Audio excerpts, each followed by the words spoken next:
آی امیر MC چپ یا راست؟ تو کدوم میخوای بری؟ من میرم چپ.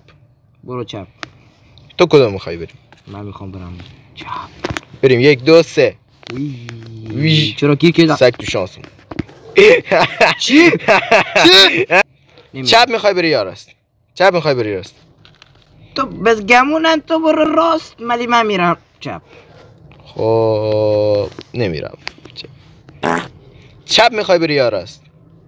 آقا بازم مثل همیشه راست. راست. تا برو چپ. میرم چپ. میرم راست. چپ یا راست؟ راست. برو راست. برو راست. راست. من میترسم کدوم دست شما راست بگو. خود تو هم یک کدوم برو دیگه. عدالت برقرار نیست اینجا. عدالت نیست اینجا. عدالت نیست. آقای MC یکی کفشته داخل بازی میگیری میپوشش. چپ میخوای بری یا راست؟ داداش بگمونم. خب ناکن اینجا رو. برو. من میگم برو راست. برو. من میگم برو راست.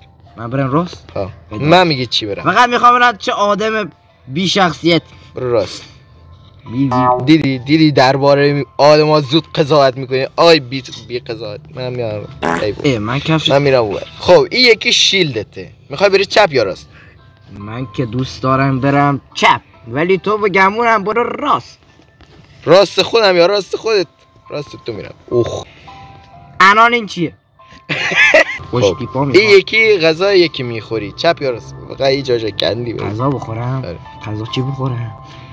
غذا نون پنیر سبزی نوش جانم ولی میرم بازم چپ. نون پنیر سبزی برو چپ. آره آفرین. دم شما گرم. من میرم چپ. نون پنیر سبزی عشق. آیتم کمکی گذاشتی تو غذا؟ آره من میرم راست. تو کدوم؟ تو هر خدای.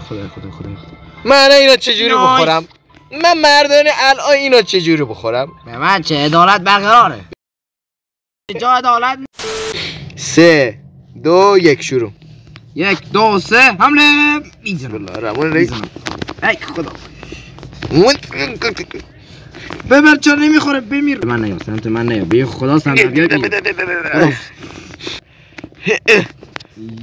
یکی بیزنم درت. دخلت اومده. بیا اینجا. چه سنسی من چیدم بخودم. نزن جون هرگز دوست نزن. خدا حافظ. بیرون نری. لایک و کامنت یاد نره.